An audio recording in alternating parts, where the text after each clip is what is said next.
I'm thinking a lot about expectations and how expectations on ourselves are very tied into our imperfections. And we know that as human beings, we're all perfectly imperfect or imperfectly perfect, whichever way around you want to look at it. And yet we seem to have these expectations of ourselves that are not realistic. And, in working in the many years of working with the children, I've very much realized that expectations create anxiety. So when we come and work with somebody and we have an expectation of the outcome and it doesn't work that way, that self-sabotage mind goes, yeah, I'm not good enough, I didn't work, whatever story you tell yourself. And it's so interesting to me how, in everyday life, we have expectations on ourselves about how much we're going to achieve. Perhaps it might be around, wanting to do something really well. It doesn't quite come out the way in which you wanted it to come out.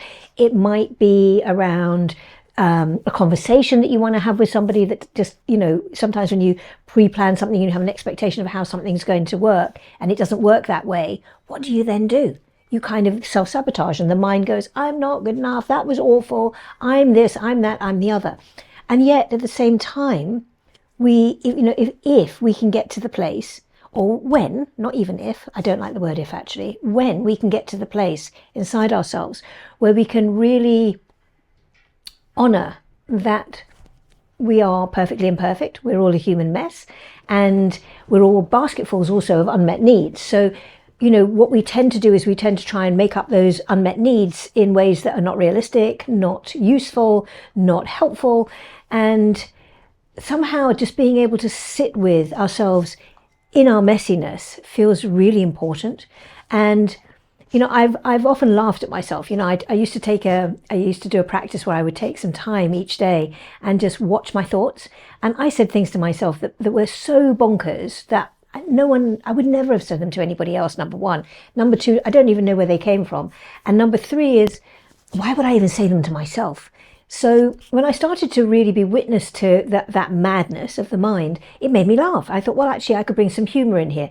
So when I have those crazy thoughts now that could go into that self-sabotage, I'm not good enough, I'm imperfect, I'm, all of that array of circus, actually, because it is a circus, that we create for ourselves, I actually go, oh, wow, that's a bit mad, and create some laughter out of it. And laughter is a really good way of dissipating those difficult feelings anyway, or difficult thoughts, because they're just thoughts. And we can choose to believe our thoughts, or we can choose to not believe our thoughts. So we can choose that we're not good enough, we can choose that we're good enough, we can choose that we haven't done something well enough, or we can go, well, actually, you know what? I did the best I could. Which actually will, if we all believed that we're all doing the best that we can at any given moment in time, us included, not just the rest of the world, but that we're all in that place, then we would never question, that imperfection, because we just know that we were just doing the best we could. And yes, we can learn from it. Yes, we can grow from it. Yes, we can have the choice of doing things differently another time, but we don't need to self-sabotage over it, because in that moment in time, we were doing the best we could. In a conversation, in our relationships, in our actions, in whatever form that shows up. So actually, it feels really important to consider, where are your expectations? Do we really need all that expectation on ourselves? Do we really need to layer all that on? Can we just learn how to be with ourselves and be with whatever shows up and know that it's all okay, actually? We make it not okay because we want it to be something else, because we want to be perfect, because we want everything to be a certain way. But life doesn't work like that. It just doesn't. Not in my years of experience. So when I can just relax into life a little bit more and go, okay, so I did the best that I could, maybe I could do it better next time if that's if that's something that we need to even address. But actually for now, this moment, it's okay. I'm okay. And I'm okay to have not done it in a way that I would have hoped to have done it. It's okay that I had a conversation that didn't quite have the outcome that I wanted, or the words didn't come out, or, I did an action that I wish I hadn't done, or whatever it may be. It's just trust yourself and learn how to cultivate that relational field that says, we're all doing the best we can. I'm doing the best that I can in this moment. And I'm perfectly imperfect, actually. And you start to embrace your imperfections and see them as something lovely.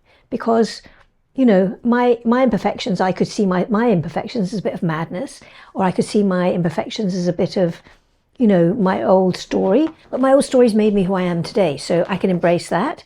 And if I were just to relax into it and trust it and just be here and go, oh, it's okay, I'm human, you know, I make mistakes, everybody makes mistakes, and it's okay. You know, you wouldn't be human if you didn't make mistakes. I don't know of any human being on this planet who doesn't make mistakes. And what's a mistake anyway? So lots of food for thought there. I'd love to hear your comments. I'd love to hear your thoughts. I'd love you to explore what your expectations of yourself are. And I'd also love you to think about how you feel about the imperfectness of the perfect you, or the perfectness of the imperfect you, whichever way around you want to look at it.